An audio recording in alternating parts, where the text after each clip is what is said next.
যখনই এরকম এমসিকিউ টাইপের বড় অঙ্ক দেয় পরীক্ষায়, এরকম বড় টাইপের অঙ্ক যখন পরীক্ষায় এমসিকিউ দেয়, তখন স্টুডেন্টরা ভয় পায়, ঠিক আছে, নার্ভাস হয়ে যায়। ফলে দেখা যাচ্ছে অ্যান্সার করতে পারে না, সময় নষ্ট করে, অনেক টাইম নষ্ট করে, বা দেখা যাচ্ছে প্রশ্ন ছেড়ে দিয়ে চলে আসে। আর এই জায়গাতে আমাদের মেথড অফ অ্যাজাম্পশন খুবই গুরুত্বপূর্ণ কাজে লাগে, ঠিক আছে। তুমি মেথড অফ অ্যাজাম্পশন ব্যবহার করে বড় বড় প্রবলেম খুব সহজেই সমাধান করে ফেলতে পারবা।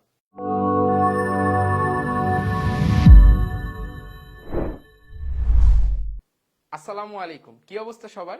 সবাইকে ই মাস্টারে স্বাগতম। আজকে আমরা বোর্ডে তোমাদের গুচ্ছ ইঞ্জিনিয়ারিং 2021 সালে আসা খুব সুন্দর একটা প্রবলেম নিয়েছি। এই প্রবলেমটা দুইটা পদ্ধতিতে আমরা সলভ করতে পারি। একটা হচ্ছে যেটা ফান্ডামেন্টাল পদ্ধতি, যেটা যেটা অরিজিনাল পদ্ধতি, যেটাকে বলি যে আমরা রিটেনও ব্যবহার করতে পারবো। আর দুই নাম্বার হচ্ছে যে এই টাইপের যখন তোমাকে প্রবলেম দিবে, তুমি অ্যাজাম্পশন মেথড ব্যবহার করে এই প্রবলেমগুলো খুব সহজে সলভ করতে পারো, ঠিক আছে। তাহলে আমরা যদি ফান্ডামেন্টাল নিয়ম দিয়ে করতে যাই, তাহলে আমাদের দুইটা জিনিস জানতে হবে, দুইটা সূত্র আমাদেরকে জানা থাকতে হবে। একটা হচ্ছে সাইন 2 আলফা এর সূত্র, আর একটা হচ্ছে cos 2 আলফা এর সূত্র। সাইন 2 আলফা মানে আমরা জানি যে 2 tan alpha divided by 1 plus tan square alpha, আর cos 2 আলফা এর সূত্র হচ্ছে 1 minus tan square alpha divided by 1 plus tan square alpha. এই দুইটা সূত্র যদি আমাদের জানা থাকে, তাহলে আমরা এই প্রবলেমটা খুব সহজেই সাধারণ নিয়মে ক্যালকুলেশন করে সলভ করতে পারবো, ঠিক আছে। তাহলে চলো আমরা এটা সলভ করি।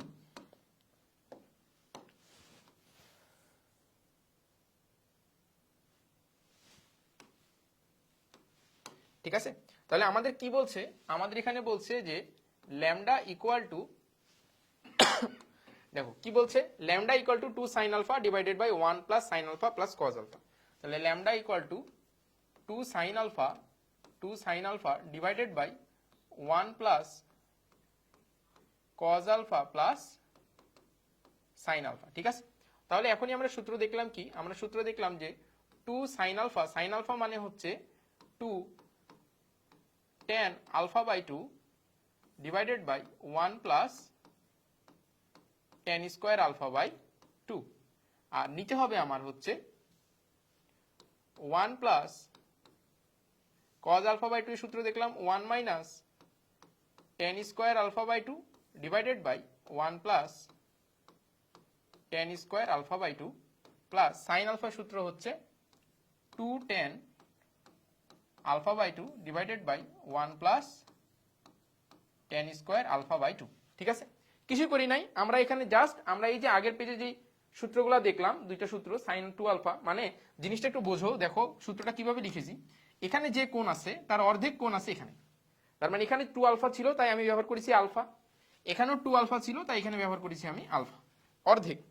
কিন্তু আমার অঙ্কে দেখো এখানে আলফা আছে, তাহলে আলফার অর্ধেক আলফা বাই 2, সেই হিসাবে আমরা সূত্রটা কিন্তু লিখেছি, ঠিক আছে। তাহলে চলো এখন যদি লসাগু করি লবার হরে, তাহলে উপরে হচ্ছে 4 tan আলফা বাই 2, আর নিচে হবে লসাগু করলে উভয়েরই হরগুলা কেটে যাবে, ঠিক আছে। তাহলে উপরে কি হচ্ছে 1 plus tan square alpha by 2 plus 1 minus tan square alpha by 2 plus 2 tan alpha by 2, ঠিক আছে। তাহলে এখন দেখো minus tan square alpha by 2 plus tan square alpha by 2 কেটে যাবে, তাহলে এখানে আমার থাকবে হচ্ছে, এখানে থাকে হচ্ছে 4 tan alpha by 2 divided by 1 plus 1 মানে 2 plus 2 tan alpha by 2 plus 2 tan alpha by 2। এখন দেখো লব থেকে আমার 2 কমন যায়, হর থেকেও 2 কমন যায়, কাটাকাটি করলে আমি আলটিমেটলি ল্যামডা ইকুয়াল টু কি পেলাম, ল্যামডা ইকুয়াল টু পেয়েছি লবে tan alpha by 2 divided by 1 plus tan alpha by 2, ঠিক আছে। এই জিনিসটা আমরা একটু মনে রাখি, এখান থেকে এই মানটা একটু মনে রাখতে হবে, ঠিক আছে, এই মানটা একটু আমাদের মনে রাখতে হবে।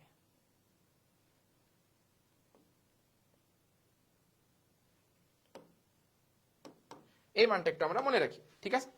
তাই এখন আমাদের মান বের করতে হবে কিসের, 1 plus sine alpha minus cos alpha divided by 1 plus sine alpha, ঠিক আছে।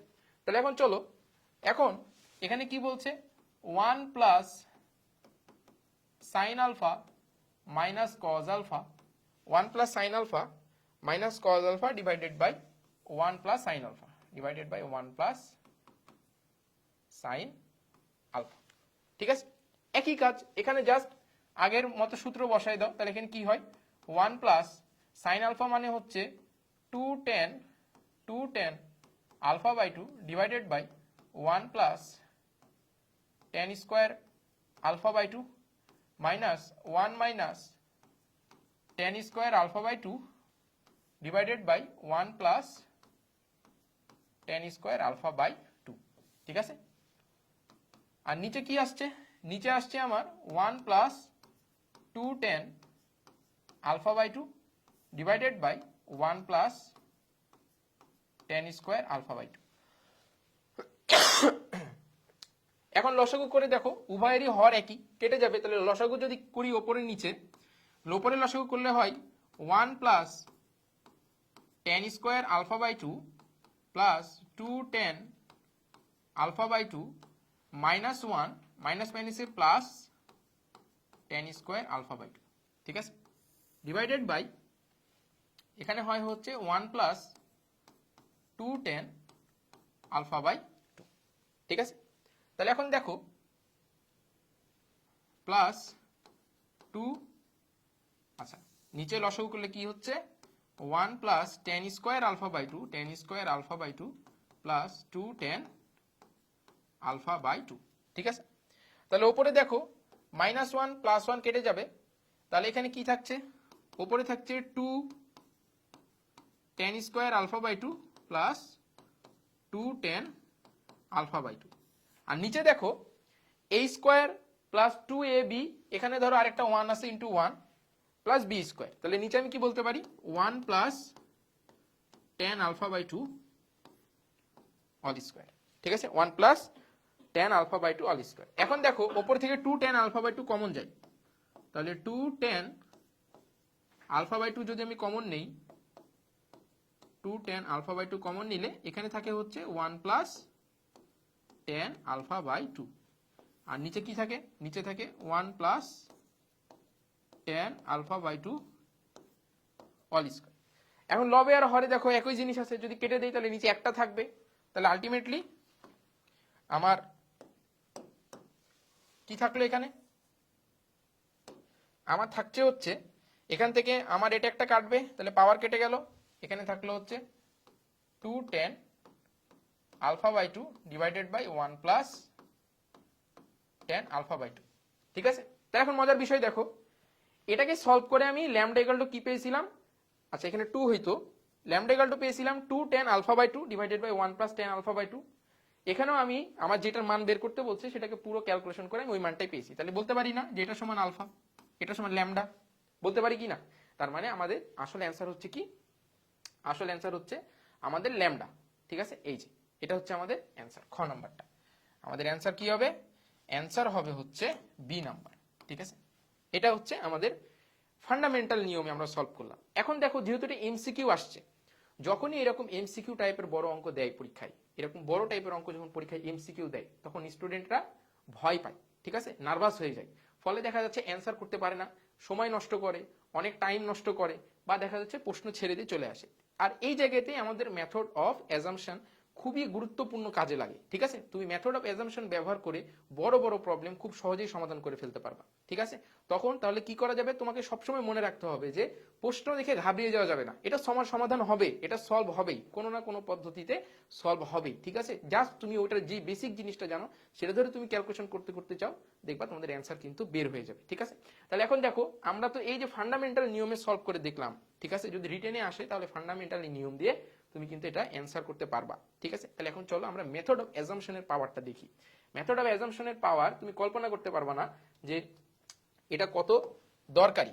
ঠিক আছে, দেখো তোমার প্রশ্নে কি দেওয়া আছে, প্রশ্নে দেওয়া আছে যে 2 sin alpha divided by 1 plus sin alpha cos alpha equal to lambda। ঠিক আছে, তোমার প্রশ্নে দেওয়া আছে যে lambda equal to 2 sin alpha divided by 1 plus sin alpha plus cos alpha, এটা দেওয়া আছে। এখন তুমি মনে মনে চিন্তা করো যে alpha equal to 30 degree, alpha equal to যদি 30 ডিগ্রি হয়, এটা অ্যাজাম্পশন মেথড, এই যে আমি ধরে নিলাম আলফা ইকুয়াল টু 30 ডিগ্রি, এই 30 ডিগ্রি তুমি এখানে বসাও। এই 30 ডিগ্রি যদি বসাও তাহলে এখানে কি হচ্ছে 2 sin 30 degree divided by 1 plus sin 30 degree plus cos 30 degree, এবং এটা ক্যালকুলেশন করলে আসবে দেখবা 3 ডিভাইডেড বাই 3 এটা আসবে। ঠিক আছে, এখন একই মান তোমাকে যেটা বের করতে বলছে যে 1 plus sine alpha minus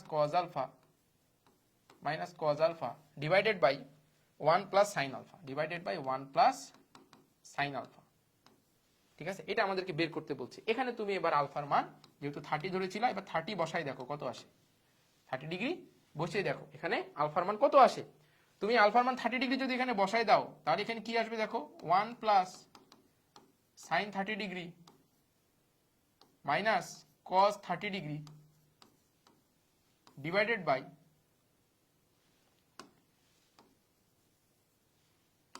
1 plus sine 30 degree minus cos 30 degree divided by 1 plus sine 30 degree, এবং এটাকে ক্যালকুলেশন করলে দেখবা ক্যালকুলেটরে আসবে যেটা সমান ল্যামডা, তাই না? তাহলে দেখো এখান থেকে সমাধান করে আমি পাইলাম যেটা, সেই একই মান পাচ্ছে এখানে সমাধান করে, তাহলে আমি কি বলতে পারি যে অ্যান্সার আমাদের ল্যামডা। তাহলে দেখো তোমাকে যে এই এত বড় প্রসেসে কিন্তু তোমাকে আর আগে যাওয়ার দরকারই হলো না। ঠিক আছে, তাহলে এই টাইপের যখন তোমাকে প্রবলেম দিবে পরীক্ষায়, তুমি অ্যাজাম্পশন মেথড ব্যবহার করে এমসিকিউ এর অ্যান্সার খুব সহজেই করতে পারবা। ঠিক আছে।